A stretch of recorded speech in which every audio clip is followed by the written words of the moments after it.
Hello everyone, তো আজ সোনা একটু ভালো আছে আর সেটা তোমরা ওর মুখ দেখেই বুঝতে পারছো। আর মানু এদিকে সকাল সকাল স্কুলে যাওয়ার জন্য রেডি হচ্ছে। আর অম্বুবাচীতে যেহেতু পুজো করতে নেই, তাই আমাদের উঠানটা পুরো ফুলে রঙিন হয়ে আছে।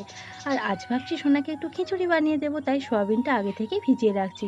আর আজ তোমাদের সাথে একটা নতুন রেসিপি শেয়ার করব, সেটা হলো পটলের খোসা বাটা। তাই পটলের খোসাটার মধ্যে একটা পেঁয়াজ, একটুখানি আদা, 2 কোয়া রসুন আর 2টো কাঁচা লঙ্কা দিয়ে ভালো করে পেস্ট করে নিয়েছি। তারপর গরম তেলের মধ্যে কিছুটা কালো জিরে দিয়ে পটলের খোসা বাটাটা দিয়ে তার মধ্যে স্বাদ মতো নুন, চিনি আর একটুখানি হলুদ দিয়ে ভালো করে নেড়েচেড়ে নিলেই রেডি পটলের খোসা বাটা। আর এদিকে পটলের খোসা বাটা রেডি হতে না হতেই ছুটেছি ছাদে, কারণ সব জামা কাপড়গুলো ভিজে গেল মনে হয়।